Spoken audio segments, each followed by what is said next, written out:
हरे कृष्णा। जय श्री हरि। प्यारे भक्तों, आज सुनिए फाल्गुन पूर्णिमा की व्रत कथा।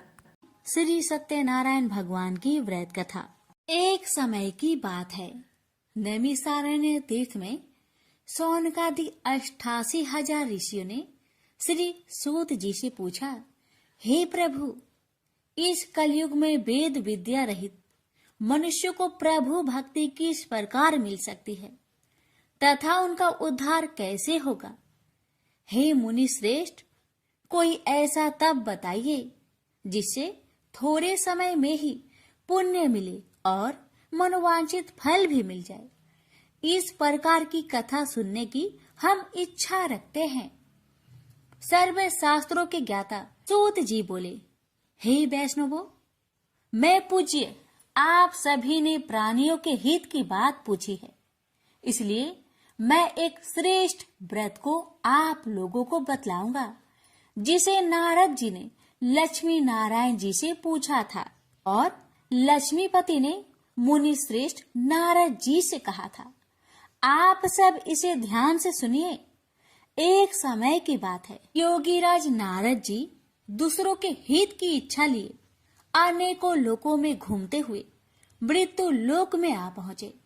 यहाँ उन्होंने अनेक योनियों में जन्मे प्राय सभी मनुष्यों को अपने कर्मों द्वारा अनेकों दुख से पीड़ित देखा।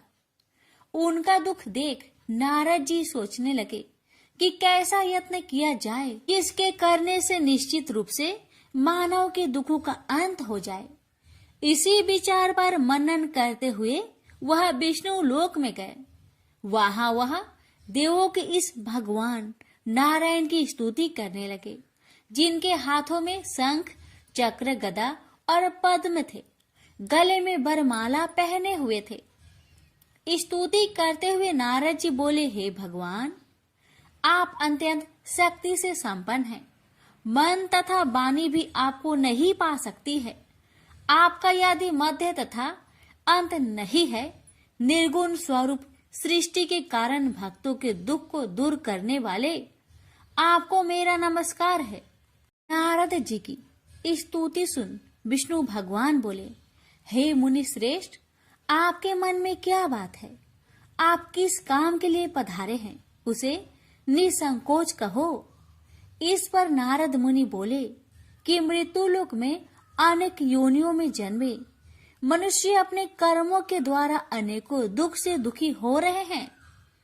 हे नाथ, आप मुझ पर दया रखते हैं तो बताइए कि वो मनुष्य थोड़े प्रयास से ही अपने दुखों से कैसे छुटकारा पा सकते हैं। श्री हरि बोले, हे नारद, मनुष्य की भलाई के लिए तुमने बहुत ही अच्छी बात पूछी है, जिसके करने से मनुष्य मोह से छूट जाता है। वह बात मैं कहता हूँ, उसे सुनो। स्वर्ग लोक व मृत्यु लोक दोनों में एक दुर्लभ उत्तम व्रत है जो पुण्य देने वाला है। आज प्रेम वश होकर मैं उसे तुमसे कहता हूँ। श्री सत्यनारायण भगवान का यह व्रत अच्छी तरह विधान पूर्वक करके मनुष्य तुरंत ही यहाँ सुख भोग कर मरने पर मोक्ष पाता है। श्री हरि के वचन सुन नारद जी बोले कि उस व्रत का फल क्या है और उसका विधान क्या है। यह व्रत किसने किया था, इस व्रत को किस दिन करना चाहिए, सभी कुछ विस्तार से बताए। नारद की बात सुनकर श्री हरि बोले, दुख व शोक को दूर करने वाला यह व्रत सभी स्थानों पर विजय दिलाने वाला है। मानव को भक्ति व श्रद्धा के साथ शाम को श्री सत्यनारायण की पूजा धर्म परायण होकर ब्राह्मणों व बंधुओं के साथ करनी चाहिए। भक्ति भाव से ही नैवेद्य केले का फल, घी, दूध और गेहूं का आटा सवाया ले। गेहूं के स्थान पर साठी का आटा, शक्कर तथा गुड़ लेकर वह सभी भक्षण योग्य पदार्थों को मिलाकर भगवान का भोग लगाए। ब्राह्मणों सहित बंधु बांधवों को भी भोजन कराए। उसके बाद स्वयं भोजन करे और भजन कीर्तन के साथ भगवान की भक्ति में लीन हो जाए। इस तरह से सत्यनारायण भगवान का यह व्रत करने पर मनुष्य की सारी इच्छाएं निश्चित रूप से ही पूरी होती है। इस कली काल अर्थात कलयुग में मृत्यु लोक में मोक्ष का यही एक सरल उपाय है। इति श्री सत्यनारायण व्रत कथा प्रथम अध्याय संपूर्ण। श्रीमन नारायण नारायण नारायण भज मन नारायण नारायण नारायण। श्री सत्यनारायण भगवान की जय। सूत जी बोले, हे ऋषियों, जिसने पहले समय में इस व्रत को किया था उसका इतिहास कहता हूँ, ध्यान से सुनो। सुंदर काशीपुरी नगरी में एक अत्यंत निर्धन ब्राह्मण रहता था। भूख प्यास से परेशान हुआ धरती पर घूमता रहता था। ब्राह्मणों से प्रेम करने वाले भगवान ने एक दिन ब्राह्मण का भेष धारण कर उसके पास जाकर पूछा, हे ब्रीप, नित्य दुखी होकर तुम पृथ्वी पर क्यों घूमते हो? दीन ब्राह्मण बोला, मैं निर्धन ब्राह्मण हूँ, भिक्षा के लिए धरती पर घूमता हूँ। हे भगवान, यदि आप इसका कोई उपाय जानते हो तो बताइए। वृद्ध ब्राह्मण कहता है कि सत्यनारायण भगवान मनोवांछित फल देने वाले हैं, इसलिए तुम उनका पूजन करो। इसे करने से मनुष्य सभी दुखों से मुक्त हो जाता है। वृद्ध ब्राह्मण बनकर आए सत्यनारायण भगवान उस निर्धन ब्राह्मण को व्रत का सारा विधान बताकर अंतर्ध्यान हो गए। मन ही मन सोचने लगा कि जिस व्रत को वृद्ध ब्राह्मण करने को कह गया है मैं उसे जरूर करूंगा। यह निश्चय करने के बाद उसे रात में नींद नहीं आई। वह सवेरे उठकर सत्यनारायण भगवान के व्रत का निश्चय कर भिक्षा के लिए चला गया। उस दिन निर्धन ब्राह्मण को भिक्षा में बहुत धन मिला, जिससे उसने बंधु बांधवों के साथ मिलकर श्री सत्यनारायण भगवान का व्रत संपन्न किया। भगवान सत्यनारायण का व्रत संपन्न करने के बाद वह निर्धन ब्राह्मण सभी दुखों से छूट गया और अनेक प्रकार की संपत्तियों से युक्त हो गया। उसी समय से यह ब्राह्मण हर माह इस व्रत को करने लगा। इस तरह से सत्यनारायण भगवान के व्रत को जो भी मनुष्य करेगा वह सभी प्रकार के पापों से छूटकर मोक्ष को प्राप्त होगा। जो मनुष्य इस व्रत को करेगा वह भी सभी दुखों से मुक्त हो जाएगा। सूत जी बोले कि इस तरह से नारद जी से नारायण जी का कहा हुआ श्री सत्यनारायण व्रत को मैंने तुमसे कहा। हे ब्रीपो, मैं अब और क्या कहूँ? ऋषि बोले, हे मुनिवर, संसार में उस ब्रीप से सुनकर और किस किस ने इस व्रत को किया, हम सब इस बात को सुनना चाहते हैं। इसके लिए हमारे मन में श्रद्धा का भाव है। सूत जी बोले, हे मुनियों, जिसने इस व्रत को किया है वह सब सुनो। एक समय वही ब्रीप धन व ऐश्वर्य के अनुसार अपने बंधु बांधवों के साथ इस व्रत को करने को तैयार हुआ। उसी समय एक लकड़ी बेचने वाला बूढ़ा आदमी आया और लकड़ियां बाहर रखकर अंदर ब्राह्मण के घर में गया। प्यास से दुखी वह लकड़हारा उनको व्रत करते देख ब्रीप को नमस्कार कर पूछने लगा कि आप यह क्या कर रहे हैं तथा इसे करने से क्या फल मिलेगा, कृपया मुझे भी बताइए। ब्राह्मण ने कहा कि सब मनोकामनाओं को पूरा करने वाला यह सत्यनारायण भगवान का व्रत है। इनकी कृपा से ही मेरे घर में धन्य धान्य आदि की वृद्धि हुई है। ब्रीप से सत्यनारायण व्रत के कथा के बारे में जानकर लकड़हारा बहुत प्रसन्न हुआ। चरणामृत लेकर वह प्रसाद खाने के बाद वह अपने घर गया। लकड़हारे ने अपने मन में संकल्प किया कि आज लकड़ी बेचने से जो धन मिलेगा उसी से श्री सत्यनारायण भगवान का उत्तम व्रत करूंगा। मन में इस विचार को ले बूढ़ा आदमी सिर पर लकड़ियां रख उस नगर में बेचने गया जहां धनी लोग ज्यादा रहते थे। उस नगर में उसे अपनी लकड़ियों का दाम पहले से 4 गुना अधिक मिलता है। बूढ़ा प्रसन्नता के साथ दाम लेकर केले, शक्कर, घी, दूध, दही और गेहूं का आटा ले और सत्यनारायण भगवान की व्रत की अन्य सामग्रियां लेकर अपने घर गया।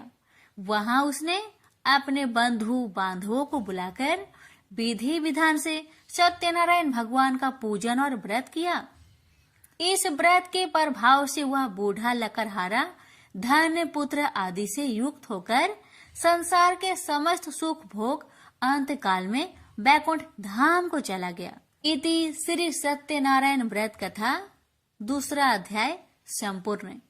श्रीमन नारायण नारायण नारायण भज मन नारायण नारायण नारायण। श्री सत्यनारायण भगवान की जय। सूत जी बोले, हे श्रेष्ठ मुनियों, अब आगे की कथा कहता हूँ। पहले समय में उल्कामुख नाम का एक बुद्धिमान राजा था। वह सत्य वक्ता और जितेंद्रिय था। प्रतिदिन देव स्थानों पर जाता और निर्धनों को धन देकर उनके कष्ट दूर करता था। उसकी पत्नी कमल के समान मुख वाली तथा सती साध्वी थी। भद्रशिला नदी के तट पर उन दोनों ने श्री सत्यनारायण भगवान का व्रत किया। उसी समय साधु नाम का एक वैश्य आया। उसके पास व्यापार करने के लिए बहुत सा धन भी था। राजा को व्रत करते देखकर वह विनय के साथ पूछने लगा, हे राजन, भक्ति भाव से पूर्ण होकर आप यह क्या कर रहे हैं? मैं सुनने की इच्छा रखता हूँ, तो आप मुझे बताए। राजा बोले, हे साधु, अपने बंधु बांधवों के साथ पुत्र आदि की प्राप्ति के लिए एक महाशक्तिमान श्री सत्यनारायण भगवान का व्रत व पूजन कर रहा हूँ। राजा के वचन सुन साधु आदर से बोला, हे राजन, मुझे इस व्रत का सारा विधान कहिए। आपके कथा अनुसार मैं भी इस व्रत को करूँगा। मेरी भी संतान नहीं है और इस व्रत को करने से निश्चित रूप से मुझे संतान की प्राप्ति होगी। राजा से व्रत का सारा विधान सुनकर व्यापार से निवृत्त हो वह अपने घर गया। साधु वैश्य ने अपनी पत्नी को संतान देने वाले इस व्रत का वर्णन कह सुनाया और कहा कि जब मेरी संतान होगी तब मैं इस व्रत को करूँगा। साधु ने इस तरह के वचन अपनी पत्नी लीलावती से कहे।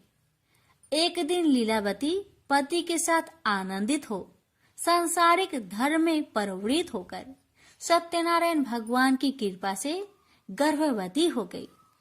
10वें महीने में उसके गर्भ से एक सुंदर कन्या ने जन्म लिया। दिनों दिन वह ऐसे बढ़ने लगी जैसे कि शुक्ला पक्ष का चंद्रमा बढ़ता है।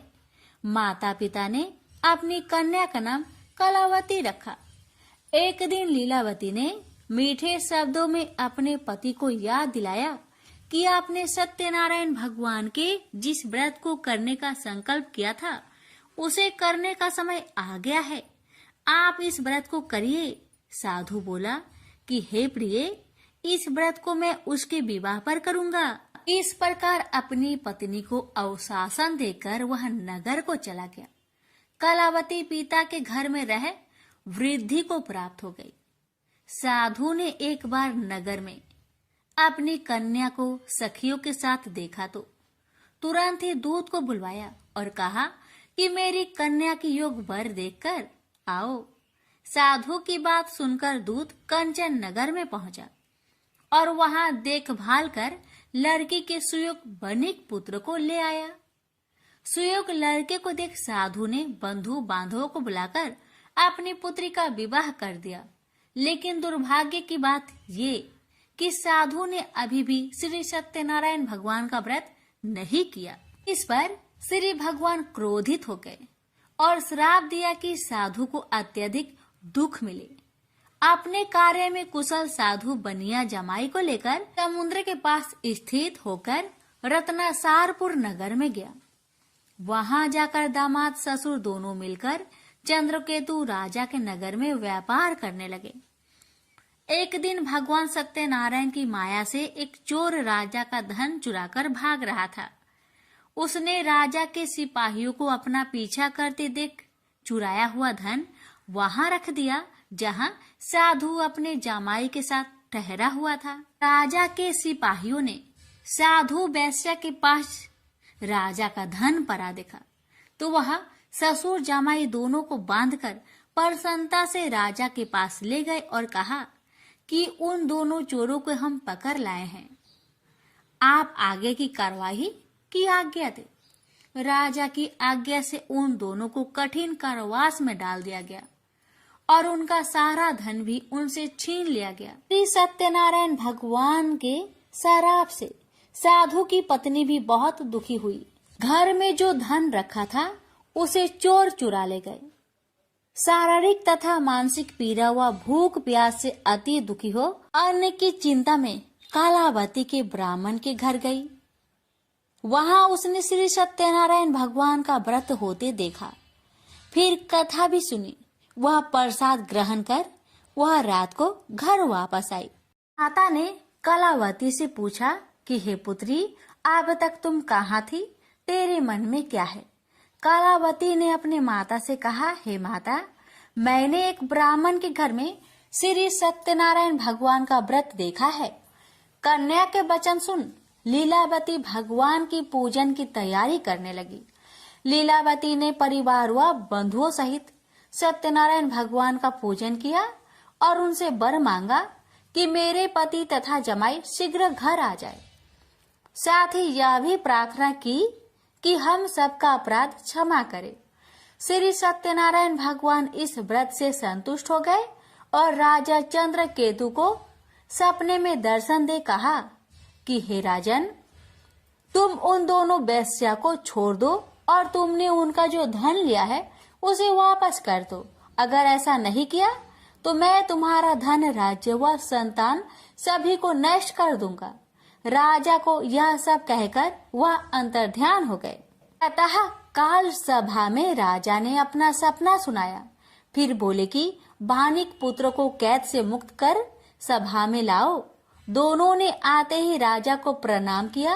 राजा मीठी बानी से बोला, हे महानुभावों, भाग्यवश ऐसा कठिन दुख तुम्हें प्राप्त हुआ है, लेकिन अब तुम्हें कोई भय नहीं है। ऐसा कह राजा ने उन दोनों को नए वस्त्र भूषण भी पहनाए और जितना धन उनका लिया था उससे 2 गुना धन वापस कर दिया। दोनों वेश्या अपने घर को चल दिए। श्री सत्यनारायण व्रत कथा का 3रा अध्याय संपूर्ण। श्रीमन नारायण नारायण नारायण, भज मन नारायण नारायण नारायण। श्री सत्यनारायण भगवान की जय। सूत जी बोले, वैश्या ने मंगलाचार कर अपनी यात्रा आरंभ की और अपने नगर की ओर चल दिया। उसके थोड़ी दूर जाने पर एक दंड वेशधारी श्री सत्यनारायण ने उनसे पूछा, हे साधु, तेरी नाव में क्या है? अभिमानी बानिक हंसता हुआ बोला, हे दंडी, आप क्यों पूछते हो? क्या धन लेने की इच्छा है? मेरी नाव में तो बेल व पत्ते भरे हुए हैं। वैश्या के कठोर वचन सुन भगवान बोले, तुम्हारा वचन सत्य हो। दंडी ऐसे वचन कहे वहां से दूर चले गए। कुछ दूर जाकर समुद्र के किनारे बैठ गए। दंडी के जाने के बाद साधु वैश्या ने नित्य क्रिया के पश्चात नाव को ऊंची उठते देखकर अचंभा माना और नाव में बेल पत्ते आदि देख वह मूर्छित हो जमीन पर गिर पड़ा। मूर्छा खोलने पर वह अत्यंत शोक में डूब गया। तब उसका दामाद बोला कि आप शोक न मनाए, यह दंडी का श्राप है, इसलिए हमें उनकी शरण में जाना चाहिए, तभी हमारी मनोकामना पूरी होगी। दामाद की बात सुनकर वह दंडी के पास पहुंचा और अत्यंत भक्ति भाव नमस्कार करके बोला, मैंने आपसे जो असत्य वचन कहे थे उनके लिए मुझे क्षमा दे। ऐसा कहकर महान शोकातुर हो रोने लगा। दंडी भगवान बोले, हे बानिक पुत्र, मेरी आज्ञा से बार बार तुम्हें दुख प्राप्त हुआ है, तू मेरी पूजा से विमुख हुआ। साधु बोला, हे भगवान, आपकी माया से ब्रह्मा आदि देवता भी आपके रूप को नहीं जानते, तब मैं अज्ञानी कैसे जान सकता हूँ? आप प्रसन्न होइए, अब मैं सामर्थ्य के अनुसार आपकी पूजा करूंगा। मेरी रक्षा करो और पहले के समान नौका में धन भर दो। साधु वैश्य के भक्ति पूर्वक वचन सुनकर भगवान प्रसन्न हो गए और उसकी इच्छा अनुसार वरदान देकर अंतर्ध्यान हो गए। ससुर जमाई जब नाव पर आए तो नाव धन से भरी हुई थी। फिर वही अपने अन्य साथियों के साथ सत्यनारायण भगवान का पूजन कर अपने नगर को चल दिए। जब नगर के नजदीक पहुंचे तो दूत को घर पर खबर करने के लिए भेज दिया। दूत साधु की पत्नी को प्रणाम कर कहता है कि मालिक अपने दामाद सहित नगर के निकट आ गए हैं।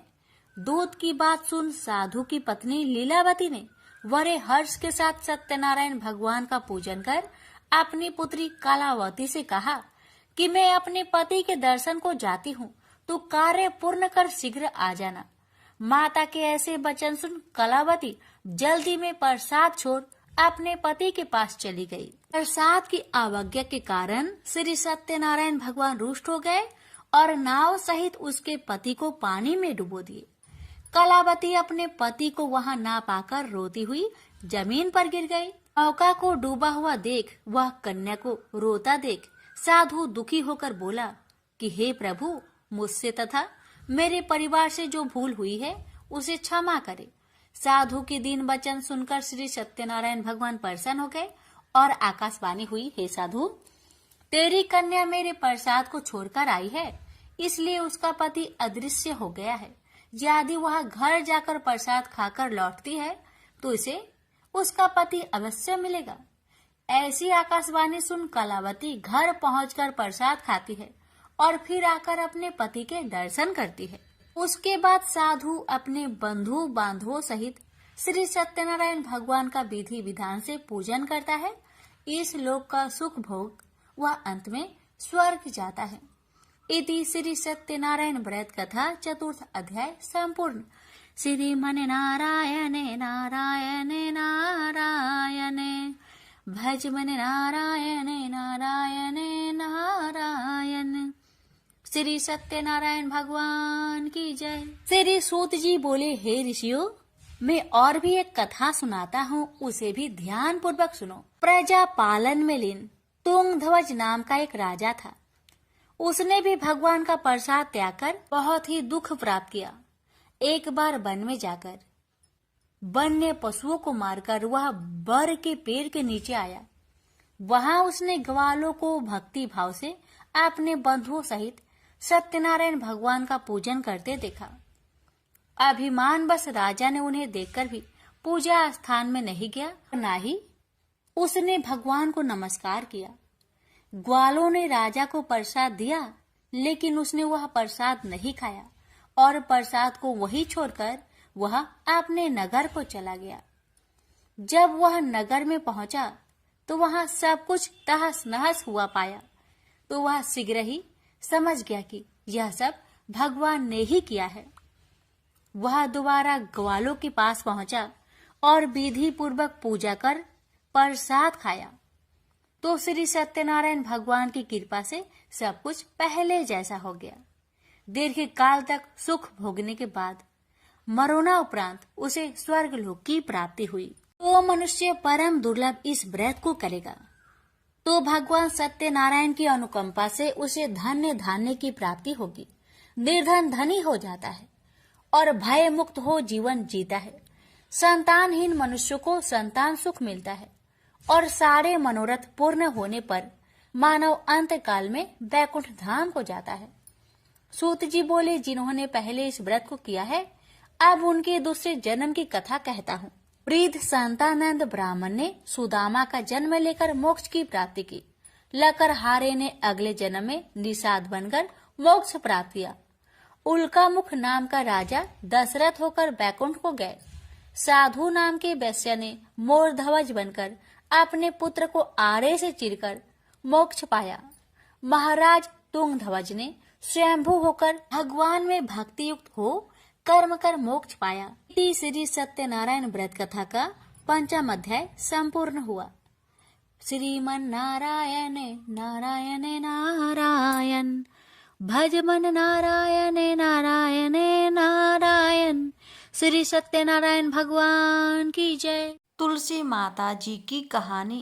पौराणिक कथानुसार एक बार दैत्यराज जलंधर के साथ भगवान विष्णु को युद्ध करना पड़ा।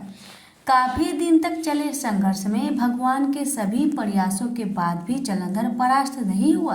अपनी इस विफलता पर श्री हरि ने विचार किया कि यह दैत्य आखिर मारा क्यों नहीं जा रहा है। तब पता चला कि दैत्यराज की रूपवती पत्नी वृंदा का तप बल ही उसकी मृत्यु में अवरोधक बना हुआ है।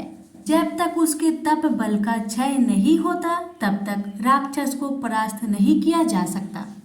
इस कारण भगवान ने जलंधर का रूप धारण किया। वह तपस्विनी वृंदा की तपस्या के साथ ही उसके अस्तित्व को भी भंग कर दिया। इस कार्य में प्रभु ने छल व कपट दोनों का प्रयोग किया। इसके बाद हुए युद्ध में उन्होंने जलंधर का वध कर युद्ध में विजय पाई। और जब वृंदा को भगवान के छल पूर्वक अपने तप व अस्तित्व को समाप्त करने का पता चला तो वह अत्यंत क्रोधित हुई। वह श्री हरि को श्राप दिया कि तुम पत्थर हो जाओ। इस श्राप को प्रभु ने स्वीकार किया, पर साथ ही उनके मन में वृंदा के प्रति अनुराग उत्पन्न हो गया। तब उन्होंने उनसे कहा कि वृंदा, तुम वृक्ष बनकर मुझ में छाया प्रदान करना। वही वृंदा तुलसी रूप में पृथ्वी पर उत्पन्न हुई। वह भगवान शालिग्राम बने। इस प्रकार कार्तिक शुक्ल एकादशी को तुलसी शालिग्राम का प्रादुर्भाव हुआ। देवउठनी से 6 महीने तक देवताओं का दिन प्रारंभ हो जाता है। अतः तुलसी का भगवान श्री हरि विष्णु शालिग्राम स्वरूप के साथ प्रतीकात्मक विवाह कर श्रद्धालु उन्हें बैकुंठ को विदा करते हैं। प्रेम से बोलिए लक्ष्मी नारायण की जय, तुलसी माता की जय। अर्जुन ने पूछा, हे केशव, मैं संन्यास एवं त्याग के तत्व पृथक पृथक जानने की इच्छा करता हूँ। श्री कृष्ण बोले, हे पार्थ, कामना वाले कर्मों के त्याग को ज्ञानी लोग संन्यास मानते हैं और अज्ञानी पुरुष फल के त्याग को त्याग कहते हैं। कोई पंडित कर्म को दोष युक्त जानकर त्यागना ठीक कहते हैं। कोई यज्ञ, दान, तप आदि कर्मों को छोड़ने योग्य बताते हैं। हे भारत, त्याग के विषय में मेरा ऐसा मत है कि त्याग 3 प्रकार के हैं। यज्ञ, दान, तप आदि कर्मों को नहीं त्यागना चाहिए। ये सब कर्म आसक्त और फल को त्याग कर करने चाहिए। मेरे निश्चय मत यही है जो सर्वोत्तम है। अपनी नियमित कर्मों का त्यागना उचित नहीं है। यह मोहवश ऐसा किया जाए तो वह तामस त्याग है, कर्म दुखप्रद है। यह विचार कर एवं शरीर के कलेश के भय से जो त्याग करता है उसे त्याग का फल नहीं मिलता। यह राजस त्याग कहलाता है। हे अर्जुन, अपना नियमित कर्म अवश्य करने योग्य है। फल तथा आसक्त को त्याग कर जो कर्म किया जाता है वह सात्विक कर्म है।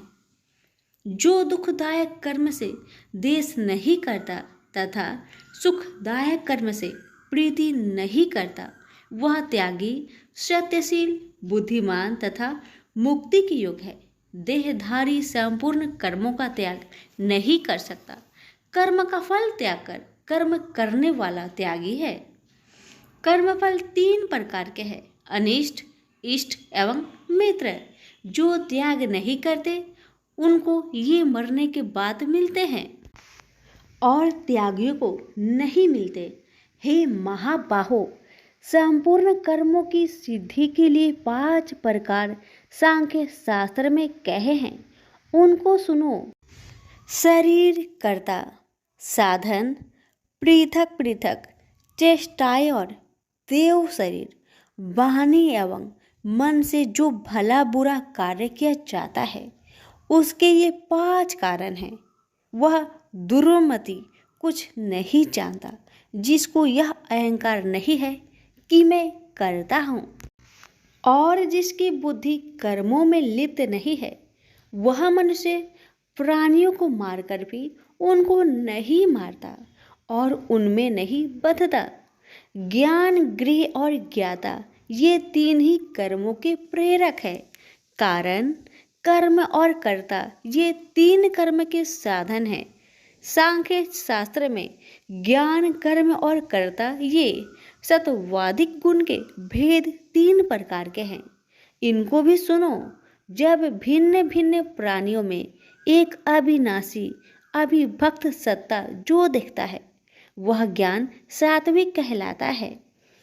जिस ज्ञान से प्राणियों में नाना प्रकार की सत्ता दिखाई देती है, उसको राजस ज्ञान जानो। ऐसा ज्ञान जिसके बिना कारण और सर्वार्थ के जाने एक ही कार्य में लगा रहे, वह अल्प और तामस है। फल की इच्छा ना करके जो नित्य कर्म संग देश को त्याग कर किया जाता है, जो फल की इच्छा एवं अहंकार से बड़े यत्न से किया जाता है, वह राजस कर्म है। जो कर्म परिमाण धन का खर्च दूसरे की पीड़ा और अपना पुरुषार्थ न जानकर मोहबस किया जाता है, वह तामस कर्म कहलाता है। संग से रहित अहंकार, धैर्य और उत्साह युक्त सिद्ध व असिद्धि में समान रहता है, वह सात्विक कर्म कहलाता है। गुण की तरह बुद्धि और धर्म के इनके भी 3 भेद है, सुनो। जो बुद्धि प्रवृत्ति, निवृत्ति, कर्तव्य, अकर्तव्य, भय, अभय और बंधन मोक्ष को जानता है, वह सात्विकी है। हे पार्थ, जिससे धर्म अधर्म और कर्तव्य अकर्तव्य का ठीक निश्चय नहीं होता, वह राजसी है। जिस अज्ञान से ढकी बुद्धि करके मनुष्य अधर्म को धर्म मानता है, वह तामसी है। जो कथा प्रसंग से फल की इच्छा करता है, जो धर्म अर्थ काम को धारण करता है, वह राजसी वृत्ति है। जो मूर्ख निंद्रा भय शोक विषाद एवं मद को नहीं त्यागता, वह तामसी वृत्ति है। अब तीनों प्रकार के सुखों को सुनो। जिसका योगाभ्यास में चित रहता है, उसके दुख का अंत हो जाता है। सुख सात्विक है। आरंभ में विष के समान और अंत में अमृत के तुल्य होता है। सुख आरंभ में अमृत तुल्य, अंत में विष के तुल्य विषयों और इंद्रियों के संयोग से होता है। उसे राजसी सुख कहते हैं। जो सुख आदि और अंत दोनों में मनुष्य को मोह में फंसाता है और जो आलस्य तथा प्रमोद से उत्पन्न होता है, वह तामस सुख है। सम, दम, तप, पवित्रता, क्षमा, नम्रता, ज्ञान, अनुभव और परलोक में श्रद्धा, ये ब्राह्मणों के स्वाभाविक सिद्ध कर्म है। बहादुरी, तेजस्विता, धैर्य, चतुराई, युद्ध, स्थिरता, उदारता और प्रभुता, ये क्षत्रिय के स्वाभाविक कर्म हैं। खेती, गोरक्षा स्वाभाविक कर्म है। जो लोग अपने अपने गुणों और प्रवृत्तियों के अनुसार कर्म करते हैं, उनको सिद्धि प्राप्त होती है। और जिसने सब जगत का विस्तार किया है, उस ईश्वर को अपने कार्य के द्वारा आराधना करके मनुष्य सिद्धि को पाता है। दूसरे उत्तम कर्म से अपना नीच कर्म ही श्रेष्ठ है। सर्वत्र आसक्त को छोड़ने वाला आत्मा, जीतने वाला इच्छा रहित मनुष्य संन्यास के द्वारा सर्व कर्म निवृत्ति रूप परम सिद्धि को पाता है। वह फिर कैसे ब्रह्म को प्राप्त होता है? सो मुझसे सुनो, यही इस ज्ञान की परानिष्ठा है। शुद्ध बुद्धि से युक्त होकर धृति द्वारा इस मन को बस में लगाकर शब्द आदि विषयों को छोड़कर राग देश से रहित होकर एकांत में रहने वाला, मीताहारी, वाणी और मन को जीतने वाला, नित्य ध्यान युक्त और वैराग्य, अहंकार, बल, घमंड, काम, क्रोध तथा परिग्रह छोड़कर ममताहीन और शांत मनुष्य ब्रह्म भाव के योग होता है। ब्रह्म को प्राप्त हुआ पुरुष दत्तचित होकर सुख व अभिलाषा को नहीं करता है। जीवन मात्र में समदर्शी होकर मुझ में परम भक्ति पाता है। इस प्रकार ज्ञानी सदैव मुझ में निवास करने वाले सब कर्मों को भोग करता हुआ मेरे अनुग्रह से अविनाशी सनातन मोक्षप्रद को प्राप्त होता है। तत्पश्चात तत्व से मुझे जानकर फिर मन मुझ में ही प्रवेश करता है। सावधानी से अपना मन मुझ में स्थिर कर और सब कर्मों को मुझ में अर्पण कर। बुद्धि योग के आश्रय से निरंतर अपने चित्त को मुझ में लगाओ। मेरे में चित्त लगाकर मेरी कृपा से दुर्गम कष्टों से तर जाओगे। यदि अहंकार से मेरी बात सुनोगे तो नष्ट हो जाओगे। यदि अहंकार का आश्रय लेकर युद्ध नहीं करूंगा ऐसा मानते हो तो यह तुम्हारा निश्चय झूठा है, क्योंकि स्वभाव तुम्हें युद्ध करवाएगा। हे कौतन्य, जिस कर्म को तू अब मोह से करना चाहता है उसे अपने स्वाभाविक कर्म से बंधा हुआ बेबस होकर करेगा। हे अर्जुन, जीवों के हृदय में स्थिर ईश्वर उनको माया से भ्रमा रहा है, मानो सब यंत्र पर चढ़े हैं। हे भारत, सब भावों में उसी की कृपा से परम शांति एवं मुक्ति को पाओगे। यह गूढ़ ज्ञान मैंने तुमसे कहा है, इसे भली भांति विचार कर जैसा चाहते हो वैसा ही करो। अब तू सबसे गूढ़ वचन भी सुन, क्योंकि तू मेरा परम मित्र है, इसलिए मैं तेरे हित ही कहूँगा। मेरे में मन लगाओ, मेरे ही भक्त हो, मेरे ही यज्ञ करो और मेरा ही नाम जपो। सब धर्मों को छोड़कर मेरी शरण में आओ, मैं तुम्हें सब पापों से छुड़ा दूंगा। यह मेरा रहस्य ऐसे पुरुष जो तप न करता हो, मेरा भक्त ना हो, कभी भी नहीं कहना चाहिए। जो इस परम गुप्त ज्ञान को मेरे भक्तों में प्रकट करेगा वही मेरी परम भक्ति को पाकर अंत में निश्चय ही मुझ में लीन हो जाएगा। इस धर्म संवाद को जो कोई पढ़ेगा उसे मैं समझूंगा कि उसने ज्ञान यज्ञ से मेरी पूजा की है। जो श्रद्धावान पुरुष दोष ढूंढे बिना इसको सुनेगा वह भी मुक्त होकर पुण्य आत्माओं को मिलने वाले शुभ लोक को प्राप्त होगा। हे पार्थ, तुमने एकाचित्त से मेरे कहे हुए उपदेश को सुना या नहीं? हे धनंजय, तुम्हारा अज्ञान से उत्पन्न हुआ मोह नष्ट हुआ या नहीं? अर्जुन ने कहा, हे भगवान, आपकी कृपा से मेरा मोह नष्ट हो गया और स्मृति जागृत हुई है। अब मैं निसंदेह आपकी आज्ञा पर स्थिर हूँ और जैसा आपने कहा है मैं वैसा ही करूँगा। संजय बोले, हे धृतराष्ट्र, मैंने महात्मा वासुदेव और अर्जुन का यह प्रेरणा देने वाला अद्भुत संवाद सुनाया व्यास जी की कृपा से। साक्षात योगेश्वर श्री कृष्ण जी के मुख से इस परम गुहा संवाद को मैंने सुना। हे राजन, श्री कृष्ण और अर्जुन के इस अद्भुत पुण्य कारक संवाद को स्मरण करके मन बार बार प्रसन्न होता है। श्री कृष्ण भगवान के उस अद्भुत रूप को स्मरण करके मुझे बड़ा ही विस्मय होता है। हे राजन, मैं बारंबार प्रसन्न होता हूँ। मेरी ऐसा धारणा है कि जहाँ योगेश्वर भगवान श्री कृष्ण है और जहाँ पार्थ जैसा धनुर्धर है वही राजलक्ष्मी, विजय, ऐश्वर्य और अटल नीति है। सभी प्रेम से बोलिए श्री कृष्ण भगवान की जय हो। सुनिए 18वें अध्याय का महात्म्य। श्री भगवान जी बोले, हे लक्ष्मी, अब 18वें अध्याय का महात्म्य सुन। जैसे सब नदियों में गंगा जी, गौ में कपिला, कामधेनु और ऋषियों में नारद श्रेष्ठ है, उसी तरह गीता जी के सब अध्यायों में 18वां अध्याय श्रेष्ठ है। एक समय सेमरु पर्वत पर देवलोक में इंद्र अपनी सभा लगाए बड़ी प्रसन्नता में बैठे थे। उर्वशी नृत्य कर रही थी। इतने में एक चतुर्भुज रूप जीव को पार्षद ले आए और इंद्र को वह बहुत अखरे। उस तेजस्वी को बैठा तो दिया, किंतु अपने गुरु बृहस्पति जी से कहा, हे गुरुदेव, आप त्रिकालदर्शी हो, देखो इसने ऐसा कौन सा पुण्य किया है जिससे यह इंद्र आसन का अधिकारी हुआ। मेरे जाने तो इसने तीर्थ व्रत या दान कोई नहीं किया, शिवालय व ठाकुर मंदिर नहीं बनवाया, तालाब नहीं खुदवाया, यह सब बातें बृहस्पति जी ने भगवान से कही।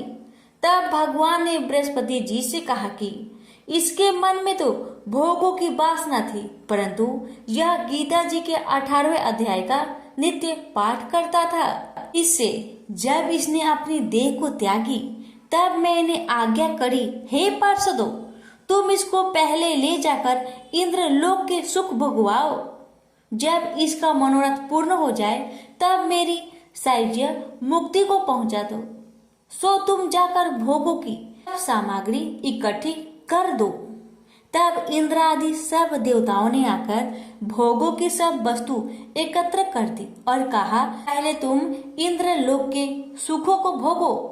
बहुत काल तक इंद्रपुरी के सुख भोग कर फिर भगवान की कृपा से सामुज्य मुक्ति पाकर वैकुंठ का अधिकारी हुआ। श्री नारायण जी बोले कि हे लक्ष्मी, यह 18वें अध्याय का महात्मा है। गंगा, गीता, गायत्री। कलयुग में यह तीनों मुक्ति की दाता है। प्रेम से बोलिए लक्ष्मी नारायण की जय।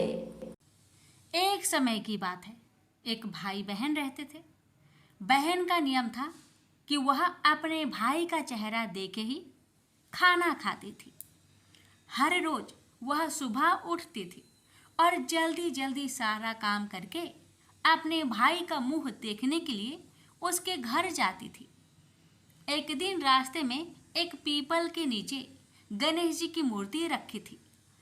उसने भगवान के सामने हाथ जोड़कर कहा कि मेरे जैसा अमर सुहाग और मेरे जैसा अमर पिहर सबको दीजिए। यह कहकर वह आगे बढ़ जाती है। जंगल के झाड़ियों के कांटे उसके पैरों में चुभा करते जाते थे।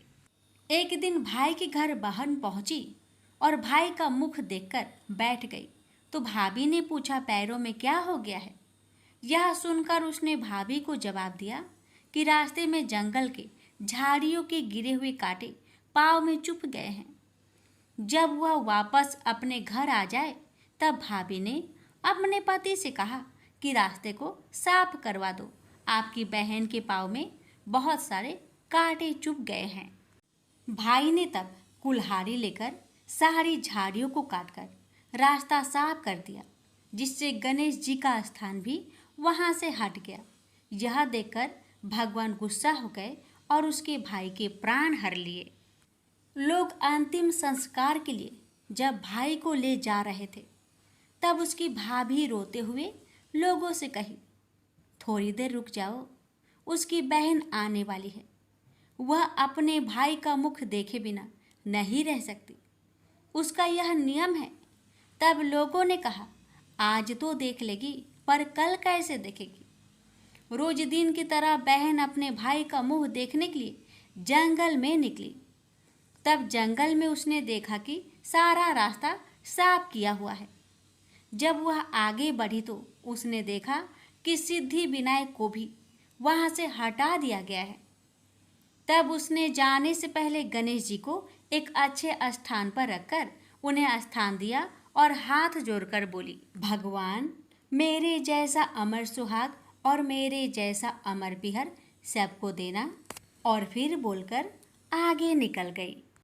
भगवान तब सोचने लगे, अगर इसकी नहीं सुनी तो हमें कौन मानेगा, हमें कौन पूजेगा?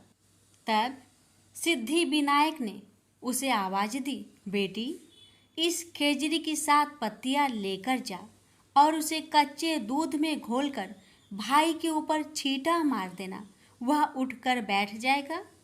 यह सुनकर जब बहन पीछे मुड़ी तो वहाँ कोई नहीं था।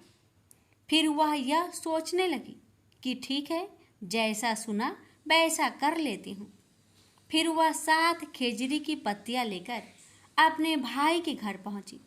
उसने देखा वहाँ कई लोग बैठे हुए हैं। भाभी बैठी रो रही है और भाई की लाश रखी है। तब उसने उस 7 पत्तियों को बताए हुए नियम के तहत भाई के ऊपर इस्तेमाल किया। तब भाई उठकर बैठ गया। भाई बोला बहन से, बोला मुझे बहुत ही गहरी नींद आ गई थी। तब बहन बोली, यह नींद किसी दुश्मन को भी ना आए। और उसने सारी बात अपने भाई को बता दी। तो मान्यता के अनुसार ये है गणेश जी की चमत्कारी कथा। प्रेम से बोलिए गणेश भगवान जी की जय हो।